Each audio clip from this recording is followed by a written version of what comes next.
آپ صلی اللہ علیہ وسلم فرماتے ہیں, یہ بخاری کی روایت, آپ نے فرمایا من یرید اللہ بہ خیرا یصب منہ, جو شخص کے ساتھ اللہ بہتری چاہتا ہے اس کو مصیبت میں مبتلا کر دیتا ہے. یہ بات اگر سمجھ گیا تو صبر کرنا آسان ہو جائے.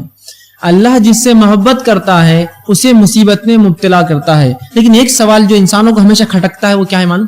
اللہ مصیبت میں ڈالتا کیوں ہے؟ یہ بات عموماً لوگوں کے ذہن میں سوال ہوتا ہے, کیوں اللہ مصیبت میں ڈالتا ہے؟ آئیے میں ایک مثال دے کے اس بات کو سمجھاؤں. مثالوں سے بات سمجھنا آسان ہوتی ہے. میں آپ کے گھر پر آیا, ہو سکتا ہے آپ میں سے اکثر لوگ مجھے بہت اچھے سے پہچانتے ہوں, کچھ لوگوں کے لیے نیا ہوں لیکن اکثر لوگ پہچانتے ہیں. آپ میں سے کسی شخص کے گھر آیا جس سے میرا کئی زمانے سے میل جول ہے, ملاقات ہے, اور میں آپ کے گھر پر آیا اور میں نے کہا دیکھو بڑا میرا جو ہے تنگی اور مصیبت کا معاملہ ہے. میں نے ایک جو ہے جیب میں سے پیلا ٹکڑا نکالا اور کہا کہ اگر اس کو تم مجھ سے لے لو, 17-18 ہزار روپے تولہ بھاؤ چل رہا ہے, اگر تم مجھ سے اس سے لے لو اور اس کے بدلے پیسے دے تو مجھے اس کی ضرورت ہے, یہ سونا ہے. آپ چاہے جتنا مجھ پہ اعتماد کرتے ہوں گے, آپ کیا کہیں گے؟ لے لیں گے مجھ سے؟ اگر ایسے کچھ لوگ جو لے لیں گے تو انشاءاللہ میں کل گھر پر پہنچ جاؤں گا ٹکڑے لے کر. کیا کریں گے آپ؟ ٹھیک ہے فیض بھائی, وہ ٹھیک ہے, اعتماد وہ تو سب اپنی جگہ ٹھیک ہے, لیکن اس کو اگر جانچ لیتے تو زیادہ بہتر ہوتا. مجھ پہ بھروسہ نہیں ہے آپ کو؟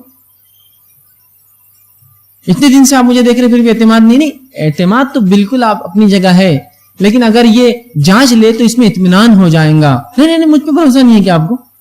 تو یہاں جو آپ کہہ رہے جانچ لینا, یہ کس لیے؟ صداقت کے لیے, سچائی کے لیے, کہ جو چیز میں دے رہا ہوں وہ سونا ہی ہے نا, اس لیے. تو اگر میں نے یہ کہا میں ایمان لایا ہوں تو اللہ کیا کرتا ہے پھر؟ اچھا ایمان لایا, چلو آزماؤ اس کو.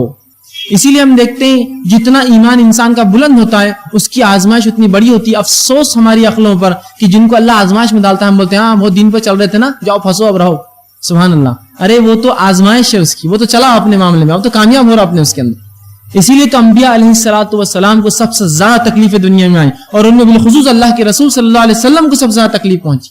اس کے بعد صحابہ, تابعین, اور پھر اس کے بعد جتنے بلند ایمان والے لوگ گزرے, اتنی زیادہ تکلیفیں اور مشقتیں انہوں نے اٹھائی. تو اللہ کیا کرتا ہے؟ جب کسی انسان کا خیر چاہتا ہے, بھلائی چاہتا ہے, اس کو مصیبت میں ڈال کے آزماتا ہے. اور بار بار قرآن میں اللہ نے کم و بیش 3 مرتبہ تو یہ کہا, سورہ عنکبوت میں 1 مرتبہ ایک جگہ کہا کہ کیا لوگ یہ سمجھتے ہیں کہ وہ یوں ہی جو ہے چھوڑ دیے جائیں گے صرف یہ کہنے پر کہ وہ ایمان لائے؟ ہم نے اس سے پہلے لوگوں کو آزمایا, سخت آزمایا, حتیٰ کہ ایسا آزمایا کہ ان کے انبیاء کہنے لگے کہ اللہ کی مدد متی نصر اللہ, اللہ کی مدد اب کب آئیں گی.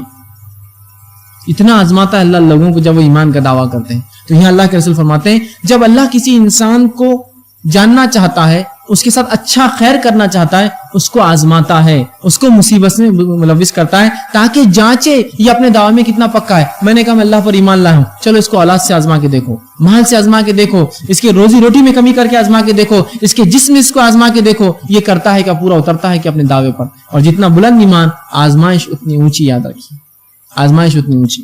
آئیے اسی طرح آپ صلی اللہ علیہ وسلم فرماتے, ترمذی کی روایت ہے, آپ نے فرمایا جتنی بڑی مصیبت اتنا بڑا اجر.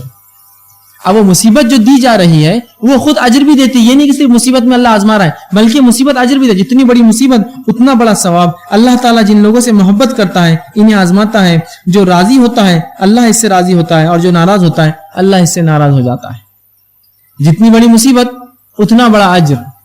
اور اللہ جب کسی کو آزماتا ہے مصیبت دے کر, ٹھیک ہے, تو اللہ جس سے محبت کرتا ہے اس کو مصیبت میں ڈالتا ہے. جیسے انبیاء سے محبت کرتا ہے مصیبت دے کر دیکھتا ہے, صحابہ سے اور ایمان والوں سے تو مصیبت میں ڈالتا ہے. اور پھر اگر وہ راضی ہو گیا بندہ کہ بس اللہ نے چاہا یہ مصیبت آ گئی, بس میں اس پہ صبر کرتا ہوں, تو اللہ اس سے راضی ہوتا ہے. اگر ناراضگی کا اظہار کیا کہ بھائی ہمارے پاس کیوں آئی, ہم ہی کیوں, دوسرے کی فلاں, اس طرح کی کلمات, تو پھر اللہ کیا کرتا ہے, اس سے ناراض ہو جاتا ہے. اسی طرح اللہ کے رسول صلی اللہ علیہ وسلم فرماتے ہیں, ترمذی کی روایت پر آپ فرماتے ہیں کہ مومن کی نفس, اولاد اور مال میں آزمائش ہوتی رہتی ہے, حتیٰ کہ جب وہ اللہ کے پاس ملتا ہے تو اس کے ذمے کوئی گناہ باقی نہیں رہتے.